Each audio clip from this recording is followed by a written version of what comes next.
empty the chamber on them. And how do you do that? 4 to 6 seconds, 0.8 feet, everything you got. Everything you got. Turn that shit up. Let's go. Welcome to Scoop World, another huge Saturday edition. We appreciate you guys being live with us. I have Nevadabuck with me. We are going to talk a huge surprise return. Josh Proctor back for year 6. Big recruiting news. The Jaden Davis stuff is going crazy. NIL deals are popping off, which is great. People hate NIL, but it's really good for maintaining our roster. So got a big one popping that we're going to break here today. And then we're going to talk and take your questions. As always, your questions have been fantastic. So thank you guys so much for tuning in. We really enjoy interacting with you guys. This has been great. So with that being said, as always, start every show off the same way. Thankful and grateful for you guys. Thank you so much. BuckeyeScoop.com is where you need to be at. We have game threads going for the 2 NFL games that are kicking off now. Buckeye basketball got off the schneid and one on a big junior day today. We were hosting a lot of kids. I believe Brandon Innes came up today to see the staff. Really, really good day today for the Buckeyes. Big day with Josh Proctor coming back. So appreciate you guys. If you enjoy this, please click like and subscribe. We can't thank you guys enough. The subscriptions have been flying up for our YouTube page. So thank you guys. It's all because of you. Comment. Who are you most surprised to see back for an additional year? I'm really excited that Josh Proctor's back. He's a guy that I was really excited about last year. His teammates were excited about him, and his teammates are really excited he's back for year 6. I think he's going to be locked in because I think he's got a lot to prove, and I think he's got a lot of ability to do it. So with that being said, I'm going to bring in my good friend, Mr. Nevadabuck. Nevada, how are you today? I'm doing good up in Cleveland.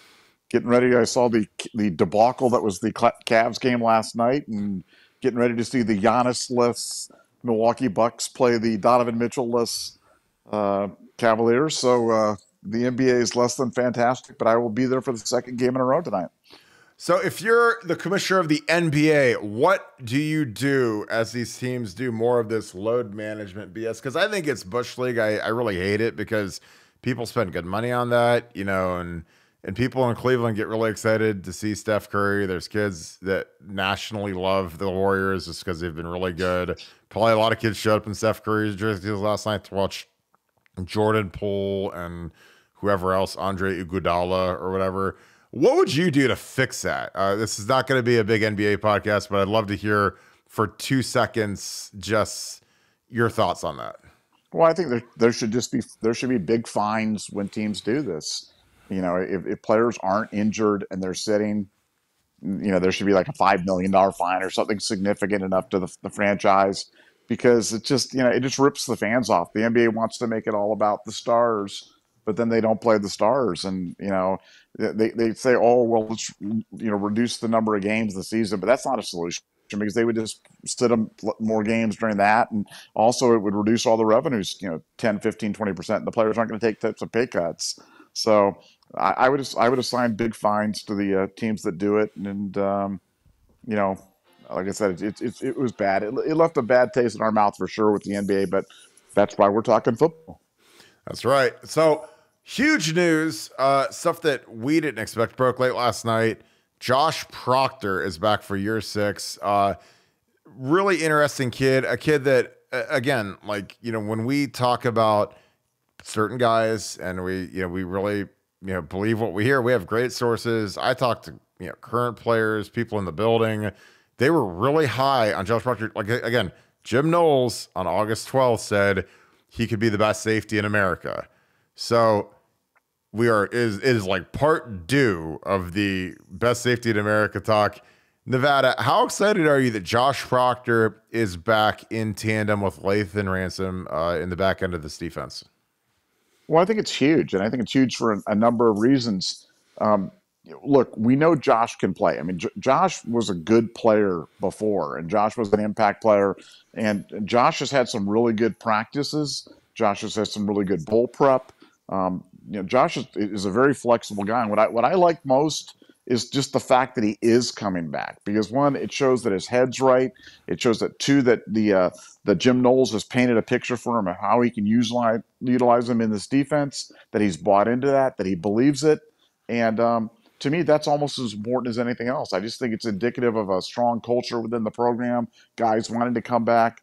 Guys don't come back often for 6 years, and he could have gone anywhere. Josh could have. There's a lot of other places that he could have gone to and taken his talents. He decided to stay in Columbus to stay with this Buckeye defense. And to me, I think there's an obvious benefit to it, but I think there's a hidden benefit as well. And I think it all bodes well for the OSU defense. Yeah, I totally agree. I think that getting a 6-year guy back who, again, like I talk to guys in the program and they say this guy he's I hate the word he's a dog, but like literally it's like a complimentary way of saying that the guy is tough, he's physical, he's violent, he's a guy that could be an enforcer back there. And again, he just has to lock in and just do the little things and the right things correctly, because there's sometimes he gets caught out of position, gets a little aggressive, freelances a little bit, and there's no quicker way to the doghouse with Jim Knowles or any other coach in the universe than freelancing on defense. So I love it because, for a guy like that who thought going into the year, potential NFL guy, potential draft pick, and the year didn't go the way he wanted, he gets a mulligan. Like these guys, you don't normally get a 6-year, but he gets to take advantage of it. And, when you're a guy like Josh Proctor and you've got the ability, you've got the physicality, you got to look in the mirror and say, hey, look, if I lock in this year, then I get to play football again next year in the National Football League. I get like a redo on, there's a lot of guys I've seen that have had their 5th years not go the right way. They don't get drafted and then they're off into the ether. He gets a 6-year in the system. I'm sure he had really big talks with Jim Knowles, really big talks with Perry Eliano, Ryan Day. Hey, what can we do to get everything out of me, get the most out of me? And I think that, it's a huge add to our defense. Like to get that much veteran presence on the defense, a leader, a tough guy, a guy that the players respect. Like I'm telling you, because the only way I know the players respect him is I talk to the players and they tell me this kid's a dog. So, I'm not there every day. The players are there every day. The players know who the players are. So very excited about Josh Proctor.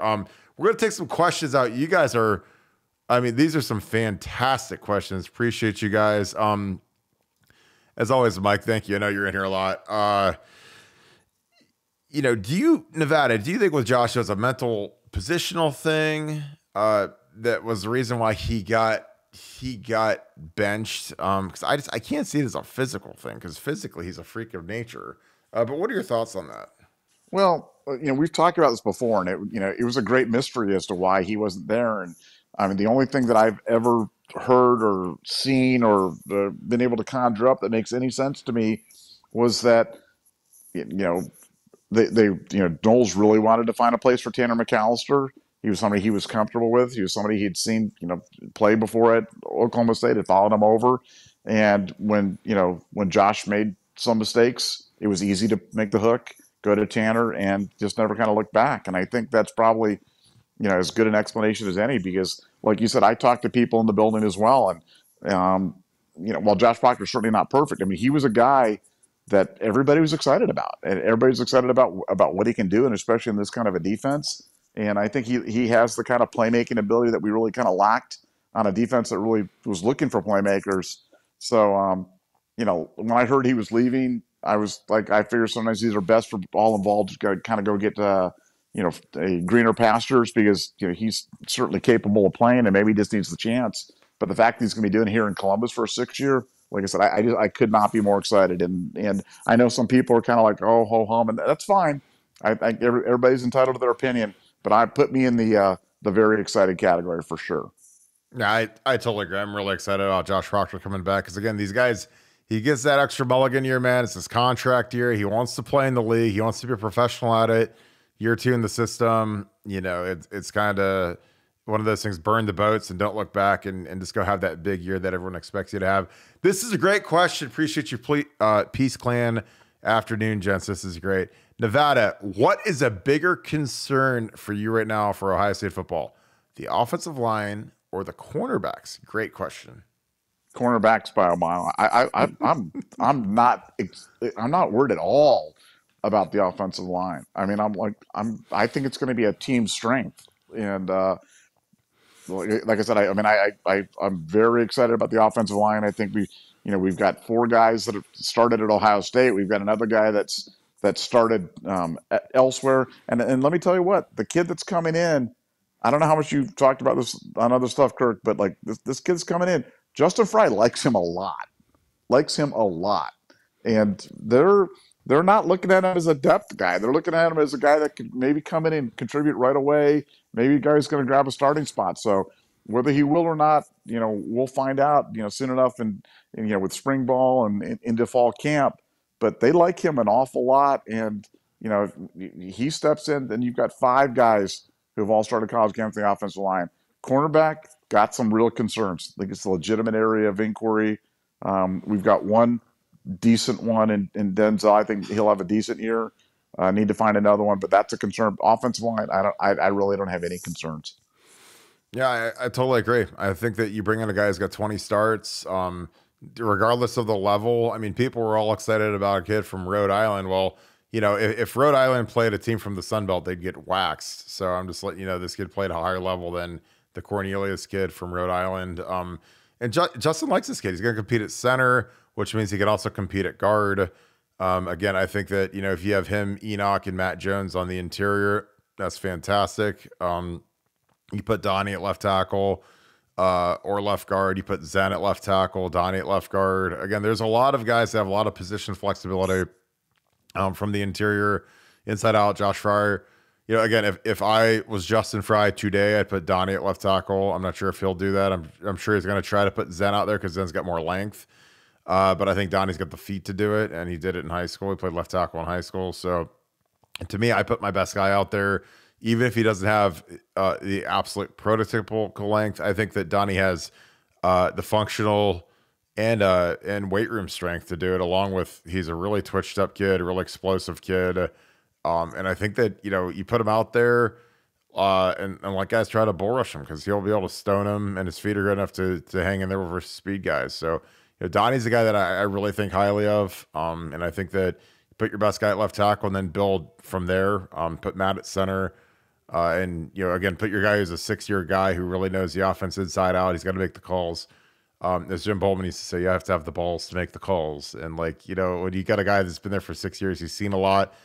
You got to remember, Matt Jones is the last guy left on the team that started the Alabama national championship game. So he's seen some really good teams. He's been through the wars, and I think you put that guy at center and have him lead your offensive line. This is a great another question. Again, this is something that's always interesting when we have guys that return. Do you believe that Proctor coming back causes Stokes or Sonny to not play much next year? I think those guys both have to be in the mix next year, but what are your thoughts, Nevada? No, I mean, you can't keep those guys off the field. You're going to have to find, creative ways to kind of get them involved. But it's absolutely the law of unintended consequences. Whenever, somebody unexpectedly comes back, there's one household's rejoicing and somebody else on the team is kind of going, darn, that probably didn't work out the way that I wanted it to.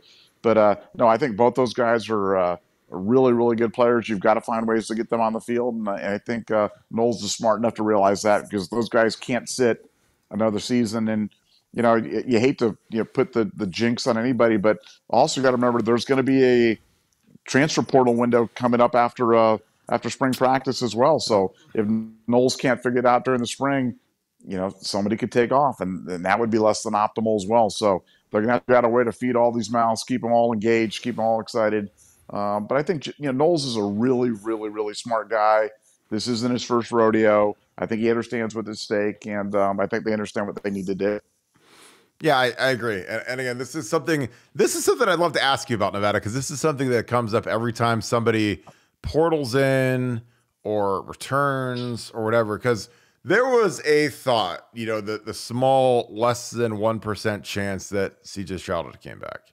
And people said, oh, well, CJ Stroud comes back, then we lose McCord and we lose Devin Brown. So if that happens, oh God, what are we going to do? So talk a little bit about that mentality, because I think it's incorrect, because I'm always excited to have more talent, more guys in the fold than less talent. CJ Hicks put out this big, I don't know if Mark Pantoni or someone in the building asked him to make some recruiting flyer that says, I'm here for the brotherhood, and as long as Tommy and Steele eat, I'm happy and I can wait my turn. Because that was like really bizarre. I mean, I get why they do it because, people think that with Tommy and Steele coming back, that CJ's going to potentially be a portal guy. And he's saying that he's not going to be a portal guy. But talk a little bit about like kind of the attitude of, oh, well, if CJ comes back or this guy comes back or whoever comes back, we lose the guys behind them. And that's negative. Because I always laugh at that. And I think it's funny. But what are your thoughts on that? Well, I don't laugh at it from a standpoint of it's a real thing. I mean, it's, if it could impact other guys' decisions if other guys come back. So I think from that standpoint, it's not a laughing matter, but from the reality of college football today, I think you just got to put the best team that you can on this upcoming year and you let the future handle itself. You don't worry about who are the offensive tackles going to be in 2026. These silly theoretical discussions about future depth charts, because the depth charts are going to be so fluid between portal and transfers and incoming guys and outgoing guys that you just can't worry about that stuff anymore. And as a fan, you just got to retrain yourself to let's keep our eyes on what's right in front of us, and what's right in front of us is how do we put the best team on the field for 2023. And that certainly involves Josh Proctor. So, from my standpoint, that's a very positive thing. Neil Harris, appreciate you. You always write the 401 dudes. That's one of my favorite things ever. And then you put a comment, one of Nevada's favorite comments. Neil Harris, Nevadabuck's new favorite poster. I can't remember the Buckeyes having a bad O-line. Do you agree with that, Nevada? Well, when was it? When was the last time you had a Buckeye? Probably when I played. I don't know. It's been at least 20 years. I don't know. I can't remember like when we played, because it was funny you asked me that question, like when was the best time we had a better line? I was like, I don't know, 2011. You're like, well, Kirk, who started in 2011? I was like, Jack Mewhort, draft pick, second round. Mike Adams, draft pick, second round. Norwell, highest paid guard in the history of the NFL when he signed his contract. Lindsley was a backup, highest paid center in the history of the NFL. Brewster, should have been drafted, first team All-American. So I was like, okay, you win, Nevada. You absolutely win. You're right. We were okay in 11, even though I was there. I just was. Go ahead. Well, let me just ask you the question. Okay, when was the last time that we heard people complaining about the offensive line? Every year, every day. Every year. It is every year, every day. I mean, I'm telling you, it's like one of those crazy things where people love, I call it seeing ghosts. It's like these people see ghosts where it's like, people just, they have to have something to worry about.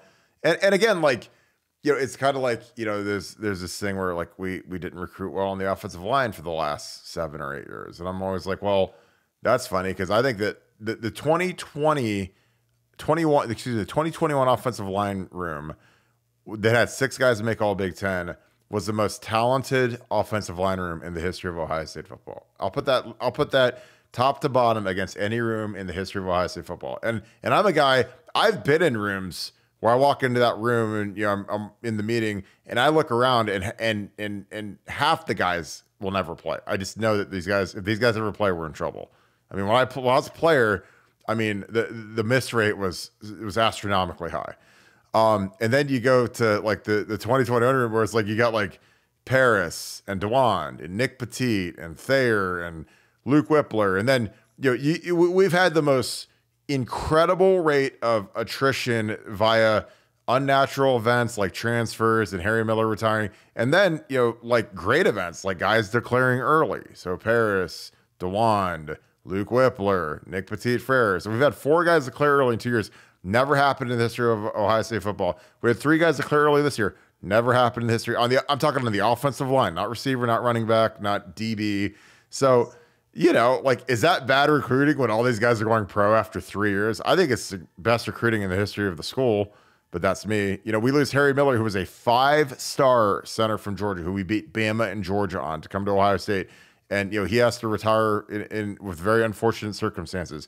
Luke Whippler, who nobody even heard of, steps in and plays fantastic football and is 3 and out. So again, and then we also lose Max Ray, who is a high 4-star that we pulled out of Tennessee, and we lose the kid from Trubisky's school up north, and he goes to Pitt, and he starts Ryan Jacoby.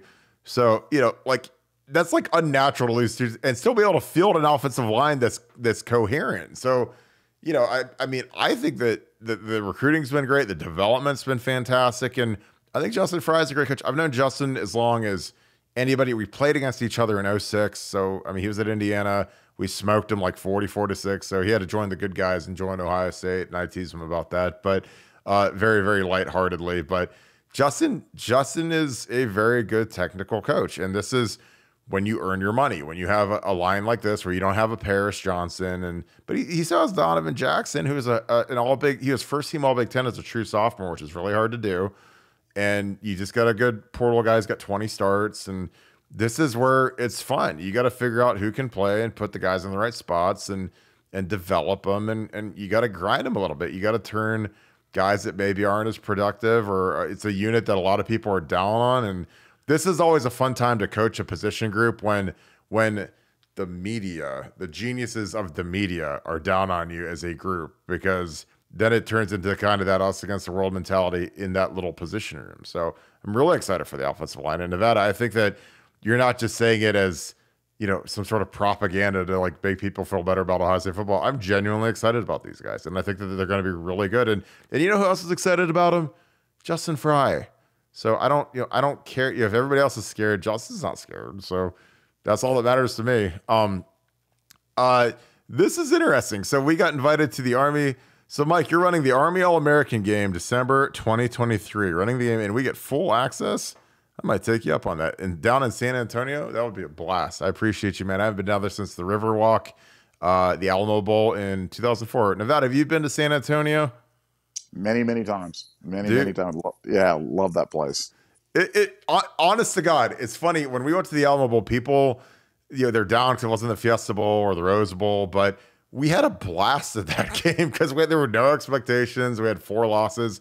We kind of saved the season because we beat Michigan as underdogs that year, but we had a blast at the Alamo Bowl. Then we went out and just waxed Oklahoma State and finished our year off. So yeah, I would love to take you up on that, Mike. I'll get you my contact information. We'll work that out. That'd be really fun. What else, Nevada? Again, I feel like there's a lot of good energy around the program. Getting Tommy back, Steele back, Josh Proctor, Lathan, Mayan. I asked B. Moses, is this the most loaded group of skill players you've ever seen at Ohio State between the receivers, tight ends, and running backs? Yeah, I mean, look, it's crazy, but I want to go back and make one more point on the offensive line, then I'll stick a pin in that and I'll get onto this question. But sure. This is why people have to understand when, not that I'm being short or curt about the offensive line, but when you reconcile the two positions of all we've heard is complaints about the offensive line every day for the past 20 years, and we haven't had a bad offensive line in 20 years, it's kind of hard to take it really seriously about the offensive line. That's my only point. So yes, now to your point about skill players, yeah, it's a loaded room with the skill players is just absolutely silly. And defensively, you look at our team and you kind of go, who could have gone that would have weakened this unit? Well, Lathan could have pulled one of those, I'm going to the pros, and we all say, wow, shouldn't have done that or whatever. Josh Proctor could have gone to Florida, or whatever. Tommy Eichenberg could have declared for the draft very easily, and had that happened, our defense is looking different. You know what I'm saying? Our defense is looking different. We talked about the young guys. I mean, we talked about how excited we are to see them play, but to return guys like that, to return guys like Tommy Eichenberg, a heart and soul guy, to return a Lathan Ransom, who's a terrific, versatile contributor, and a guy like Josh Proctor, who's a 6-year guy, onto a defense that's already got, your best players this year have been sophomores. I am very, very bullish about the defense for next year. I think it's going to be a top 15 defense, probably a top 10 defense, maybe even a top 5 defense. I think it's going to be really, really good. And I think it's going to be I think it's going to move from team question mark to team strength this year. And I think that's going to be a tribute to Knowles, but it's also going to be a tribute to all these great players that came back. So yeah, very, very excited to see the team next year.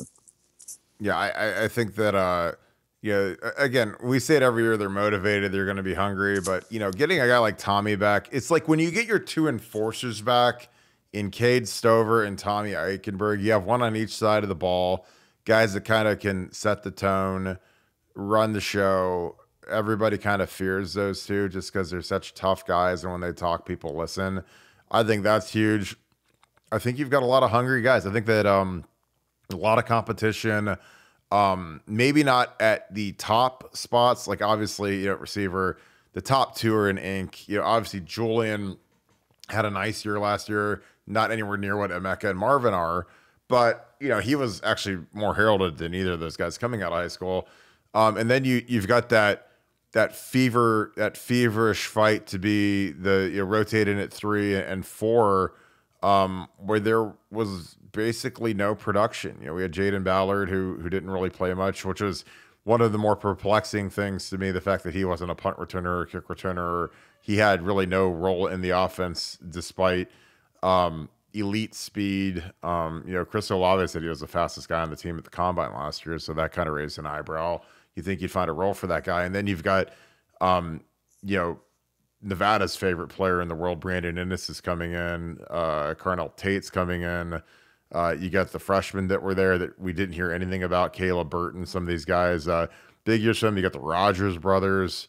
And then, this running back room, like, again, I've never seen anything like this, and I just don't know how you keep all of the people here just because, you've got like 6 guys that could start pretty much anywhere in America outside of maybe Bama or Georgia, when you've got, Trey, Mine, Dallin, Evan Pryor, Chip.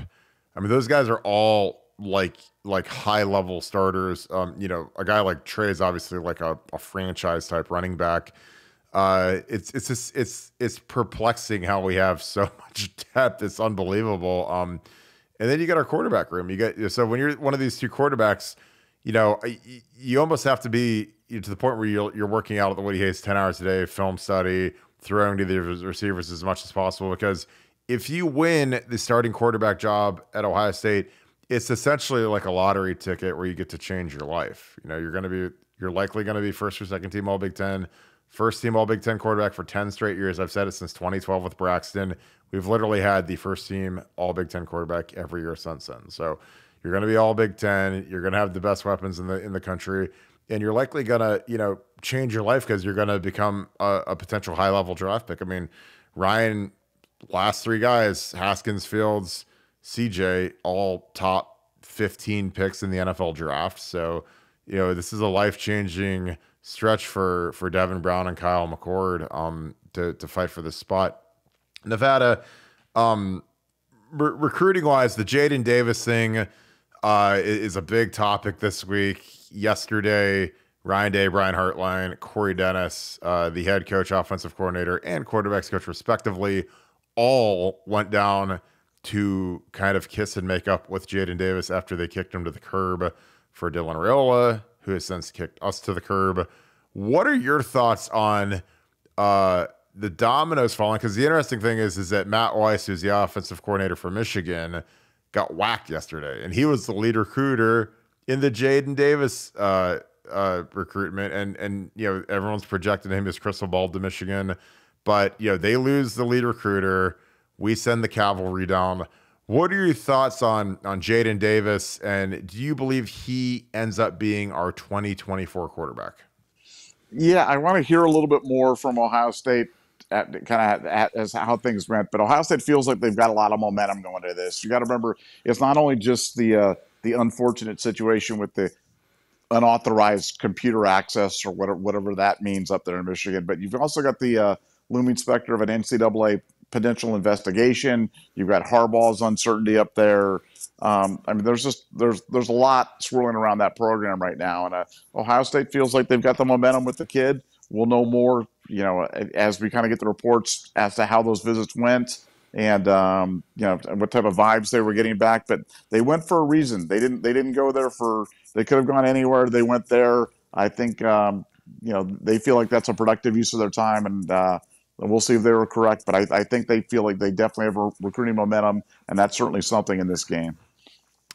Yeah, it's going to be one of those fascinating things. You know, we offered a quarterback that's committed to Alabama, who's a 2024. It's just you know, and again, I think Ryan Day's learned a lesson that when you're beholden to you know, a quarterback and their demands and the family who's highly ranked, highly heralded, and you know, you don't really go after the top guys. You know, you could add Dante Moore from Michigan, who's going out to UCLA.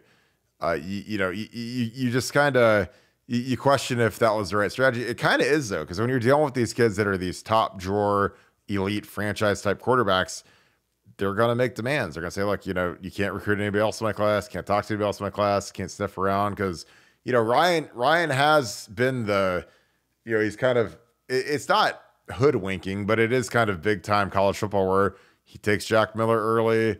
Then you kind of surf until about a month before signing day. Then you sign CJ Stroud. And guess what? Yes, it was very, very clever that he did that, because CJ Stroud is the guy that turned into the first round pick. Jack Miller is down at Florida. You know, started the bowl game. I don't think we really missed anything with him being our quarterback. So it's interesting. Like recruiting quarterbacks, man, it's like defusing a bomb. It's like you got to be very careful and gentle. And if you snip the wrong wire, man, you go kaboom. So it's interesting to see how this goes. Nevada, next couple weeks, you know, there's potential NFL coaching changes.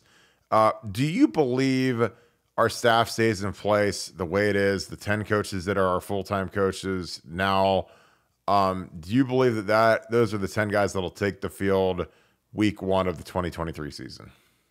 I think my question on this is probably changed. I think if you asked me this question a few days ago, I would have said no. I think there's change. I think you asked me today, and I don't think there's going to be change. I think what you see is what you get, and that's that'll be on. You know, when we line it up for spring ball and we line it up for fall camp for 2023. I think that's just my hunch. Now, you know, these things, as soon as I say that, a guy will announce, you know, in an hour that he's leaving. So, you know, I mean, I know how this works, but that's my gun to my head right now. Would have given you a different answer 2-3 days ago, but based on the information I have right now, I think Dave plans to go with what he has. And it's like Obi-Wan Kenobi said, only Sith steal in absolutes. So yeah, the second you say that this will be the staff in 2023, then somebody will walk out the door and go be coaching corners somewhere else. Quick question. This is a great one, Nick. Any sneaky games next year that you are worried about Nevada? And again, I don't, you know, obviously we'll say that Michigan's not sneaky. Penn State is not sneaky. Any games you're really worried about, particularly in Nevada, in the 2023 season? Well, I you know, again, it's hard to say a sneaky game is at Notre Dame, but you know, I mean, Notre Dame's quarterback's good. I mean, that kid from Wake Forest can really throw it. I mean, he can really throw it, and you know, we'll have 3 games to kind of figure things out, and you know, but that's going to be I think it's going to be a sneaky good game. I think kind of like this Jacksonville Kansas City game's a sneaky good game now that Mahomes has went out with a knee injury. So maybe Jacksonville's got a chance. So for all of you people watching the NFL right now, you could see the great Michigan player Chad Henne come in and play quarterback for the Kansas City Chiefs. Are you kidding? Because I'm not watching the game right now. No, not kidding. That really just happened. Chad Henne is in the game again. He's not in the game yet, but he's warming up, and they've got Mahomes on the sideline taking care of his knee. Shout out Chad Henne. He was my teammate in Miami. He's actually not a bad guy. I actually didn't mind him, even though he's a Michigan guy. But he did remember that he was 0-4 against us. Yeah, the 4 games obviously that are absolutely brutal at Notre Dame. That at Wisconsin game will be one of the biggest games in Wisconsin's history, just because it's us. It's the Luke Fickell storyline. You know, obviously everybody knows that Luke took that Wisconsin gig because he wants to amplify his resume should Ryan Day ever move on. You know, if he goes up and kills at Wisconsin, then you'd have to think he would be the first call that Gene Smith would make if Ryan Day would ever move on. I'm not saying he ever will, but if he does, you know, you always got to have kind of like a bullpen of who's your first, second, and third call should Ryan Day ever move, which I mean, because again, you just can't be caught flat-footed. That Penn State team is a team that people keep saying is going to be pretty dynamite. It'll be real interesting to see them. We actually get them in the shoe, and then obviously Michigan will be a massive challenge. But yeah, I'm really excited about the season. Again, like the stuff never really stops. Marvin Harrison Jr. just got a good NIL deal here, which is great. I'm super excited about that. I know people had anxiety and nerves about USC and about all that. So I think that can all be put to bed because that literally just that's in the process of getting finished. So that's good news for us. Any final thoughts about it? I know obviously we got this playoff game going on, but wanted to knock something out while you were available. Any final thoughts on this week? Again, the coaches are all on the road recruiting. A lot of offers went out. We're going to break down a lot of this recruiting film over the next week. Some of these new offers, some of these offensive line offers, running back offers that have been going out. So tune into that. All you guys that are enjoying this channel. Any final thoughts, Nevada, as we wrap this thing and we go check out these NFL games? No, just the Josh Proctor news. Like I said, I could not be more excited about that. I know why, but I also don't know why. But I just have a feeling it's going to be a super impactful type of situation for Ohio State. And like I said, I love the message that it's sending to everybody. I love what it talks about the culture, what it talks about the relationship with Jim Knowles, and I'm super excited about seeing him in the offense, or excuse me, in the defense. And as I say that, Patrick Mahomes limps back out on the field, so Chad Henne's dreams of playoff glory have been crashed. But maybe later. Maybe later. No, yeah, exactly. I think this is going to be a really nice Saturday of playoff football. We appreciate you guys tuning in. We are going to wrap this show up. Thank you guys, as always. Comment down below what things are you looking forward to hearing about this offseason? Winter conditioning, the lifting part has started. It started this past week. Nick is putting the screws to these guys, which is fantastic. It's always good to hear the pain in the voices of the players because that means that it is officially time that vacation is over. The winter workouts will start with formal work with the coaches next month when they're off the road after signing day. And then before you guys know it, guys, we'll be at spring ball. I mean, the spring game is literally on it's on the 15th of April, so it'll be here before you know it. So that means we're going to be kicking off spring ball in early March. So, guys, I'm telling you, we're almost to February. 1 month. We're going to be grinding through recruiting film to keep you guys satiated with Ohio State football activity. So, stay tuned. If you enjoyed this video, please hit that like button for us. As always, that's always huge for us. Click subscribe. If you enjoy our stuff via Spotify or Apple Podcasts, please leave us a 5-star review. Appreciate you guys. As always, helps people find the podcast. We are #1 in the Ohio State space, so thank you guys so much. You guys have been spreading the word. We've been marketing this thing like crazy, big time guerrilla marketing effort. But thank you guys for all of your help with that. With that being said, thank you so much, Buckeye Nation, and thank you, Scoop family. I will be on BuckeyeScoop.com all night long. Going through this game thread, talking football, talking recruiting. Bill Greene is down in Florida. We're going to catch up with him hopefully tomorrow. I'll get a little podcast knocked off before the NFL game starts. So I would love to, you guys, hopefully we'll get them early in the morning. If you guys want BuckeyeScoop.com, I'll put the time up on the site, and you guys will be ready to tune in and ask the bank his questions as he is down in Florida. He was at a huge 7-on-7 tournament yesterday and today. He was with Steve Whitfong from 247, who's probably the best recruiting guy there is. So big time news from the bank coming from Florida. So I'm super excited to get some of the tea for you guys tomorrow. So I appreciate you guys as always. Thank you, Buckeye Nation, and thank you, Scoop family. We will talk to you guys tomorrow. Go enjoy some great NFL football with your family. I'll talk to you guys soon. Go Bucks.